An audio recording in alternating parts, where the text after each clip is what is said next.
కురుక్షేత్రం చరిత్రలోనే అతిపెద్ద యుద్ధరంగం. అయితే యుద్ధం మొదలవకముందే అర్జునుడు తన గాంధీవాన్ని పక్కన పెట్టేసి యుద్ధం చెయ్యనని ఖరాఖండిగా చెప్పేశాడు. మీకు తెలుసా? అవును, ధర్మక్షేత్రమైన కురుక్షేత్రంలో కళ్ళెదుట తన గురువులను, బంధువులను, సోదరులను చూసి అర్జునుడు పూర్తిగా కలత చెందాడు.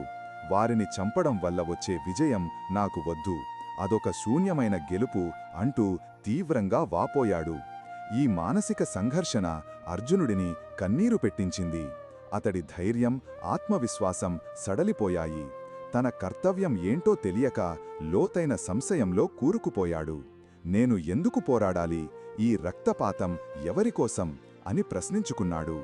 ఇదే సమయంలో సారథి శ్రీకృష్ణుడు అడుగడుగున అర్జునుడి పక్కన నిలిచి ధర్మస్థాపన కోసం యుద్ధం చెయ్యాల్సిన ఆవశ్యకతను వివరించడం మొదలుపెట్టాడు. ఈ క్షణమే భగవద్గీత పుట్టుకకు నాంది పలికింది. కృష్ణుడు అర్జునుడికి జీవిత సత్యాన్ని బోధించడం ఇక్కడి నుండే మొదలైంది. మరిన్ని విషయాల కోసం ద హిందూ పాత్ని ఫాలో చెయ్యండి.